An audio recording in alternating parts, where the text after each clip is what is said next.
มาซุงค่ะมาซุงปีเป็นน้องๆเฮาค่ะกูติกูตั้งติอันปันเอ็นปันแห้งเสียงข่าวใต้เฮาอยู่ค่ะอ้อเมื่อในวันที่8เดือนปี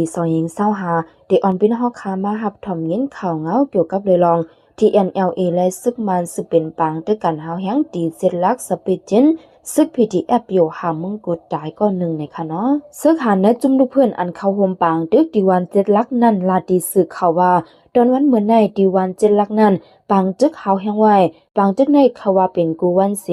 ปางดึกดีวันเจ็ดลักเมื่อในวันที่6 เดือนปี2025นั้นผู้เข้าจุ่มปิวหามงกุฎเลยตกซุ้มก็หนึ่งวานในค่ะวันที่7 เดือนปี2025ย่ำกลางเนื้อหามงเมื่อในก็ปางจึกเป็นว่าอยู่มือว่าในปิวหามงกุฎเลยตกซุ้มก็หนึ่งเมื่อในเป็น TNLA ปิวหามงกุฎ PTF วิ่งเลยเฮาคาขึ้นโทษซึกหล่อดึกปืนจีอันเฮาคาเลยซุ้มปล่อยพาไว้นั่นอยู่ลาดในหนังไหนหน้าปังดึกเจ็ดลักนั่นภายคอนสิซึกมันเขาก็และลูกตายนำเสกาอำไปไหลหูไหลหูย่อยมันแต่ตัวแลของสิซึกมันดึกสืบเอาหื้อมินหล่อดึกอยู่ในเยาวันเสตับซึกลอยที่ NLA เขาซิมเอาไล่เวเมืองกูดเติ้งเวงหรือแลเมืองเมดจึงได้ปลดห้องเยาวนานของสิซึกมันเขาถอยไปออกกว่าขึ้นกว่าคอนจูกันไว้ตะปังเซาเขาดีวันเจ็ดลักนั่นในเยา